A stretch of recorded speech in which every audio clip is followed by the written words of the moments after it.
రైతన్నలకు నమస్కారం. జై జవాన్ జై కిసాన్. రైతు లేనిదే రాజ్యం లేదు, రైతే రాజ్యానికి తొలిమెట్టు. ఎప్పుడా ఎప్పుడా ఎప్పుడా అని చూస్తున్న రైతన్నలు ఎదురు చూస్తున్న రైతు రుణమాఫీకి సంబంధించి తెలంగాణ కాంగ్రెస్ గవర్నమెంట్ ఒక అదిరిపోయే శుభవార్తను తీసుకొని రావడం జరిగింది.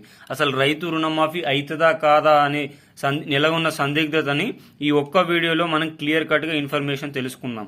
ఈ వీడియో చూస్తున్న ప్రతి ఒక్క తెలంగాణ రైతన్నలు వీడియోని లైక్ చేయండి, కామెంట్ చేయండి, అదేవిధంగా సబ్స్క్రైబ్ చేయండి.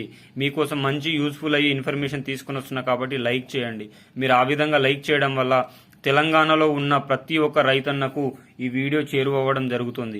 ఆ విధంగా రైతు రుణమాఫీకి సంబంధించిన యూస్ఫుల్ అయ్యే ఇన్ఫర్మేషన్ ని ప్రతి ఒక్క రైతన్న తెలుసుకోవడం జరుగుతుంది. అదేవిధంగా మన ఛానల్ని సబ్స్క్రైబ్ చేయండి మిత్రులారా. మీరు సబ్స్క్రైబ్ చేయడం వల్ల తెలంగాణ, ఆంధ్రప్రదేశ్, అదేవిధంగా సెంట్రల్ గవర్నమెంట్ నుంచి వచ్చే వినూత్నమైన పథకాలకు, ప్రజా సంక్షేమాలకు సంబంధించిన సమాచారాన్ని ఎప్పటికప్పుడు సమయానుసారంగా, నిర్దిష్టానుసారంగా మీకు ముందుకు తీసుకొచ్చే ప్రయత్నం చేస్తా. దానికోసం మీరు ఒక చిన్న సబ్స్క్రైబ్ చేసి, లైక్ చేసి నన్ను సపోర్ట్ చేయండి. నా విజయంలో మీరు కూడా పాత్రలు కండి. ఇక లేట్ చేయకుండా మనం వీడియోలోకి వెళ్తే, ఈరోజు వీడియో రైతు రుణమాఫీ 2 లక్షల రూపాయలు లిస్టు విడుదల మొదట ఈ జిల్లాల వారికి. ఫస్ట్ మనం ఒక చిన్నగా బ్రీఫ్ ఇన్ఫర్మేషన్ మనం రైతు రుణమాఫీ గురించి మనం చూసుకుంటే, మనకు మాజీ సీఎం కేసీఆర్ గారు 2014 ఎన్నికల మేనిఫెస్టో సందర్భంగా ప్రతి ఒక్క రైతన్నకు 1 లక్ష రూపాయలు రుణమాఫీ చేస్తా అని పేర్కొన్నారు. అన్నమాట విధంగానే 1 లక్ష రూపాయలని ఆల్మోస్ట్ 70-75% మంది ప్రజలకు రుణమాఫీ చేయడం జరిగింది.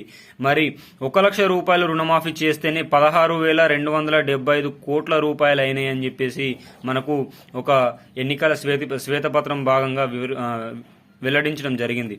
మరి కాంగ్రెస్ గవర్నమెంట్ సీఎం గారు మన సీఎం రేవంత్ అన్న పేర్కొనడం జరిగింది.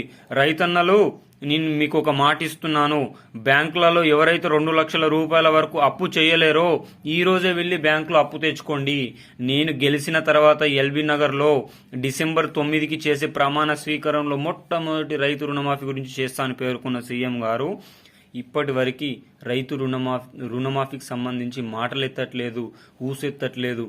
ప్రజలు సీఎం రేవంత్ అన్నని నమ్మి నిట్ట నిలువ మోసపోయారని చెప్పొచ్చు. ఎందుకంటే 2024-2025 ఈ బడ్జెట్లో వ్యవసాయ శాఖకు 19,500 కోట్ల రూపాయలను ప్రకటించడం జరిగింది.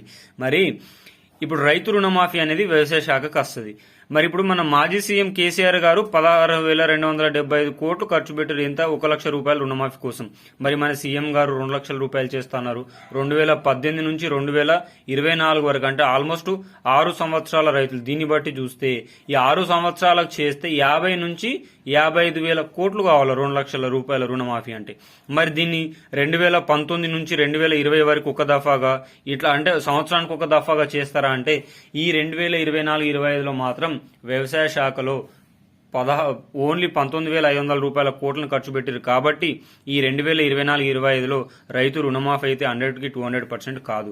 నాకు తెలిసిన సమాచారం అయితే మీ ముందుకు తీసుకొచ్చిన. ఒకవేళ మీకు ఈ వీడియో కనుక నచ్చితేనే లైక్ చేయండి, నచ్చకపోతే డిస్లైక్ చేయండి. Thanks for watching our video. జై జవాన్ జై కిసాన్, జై హింద్, జై భారత్.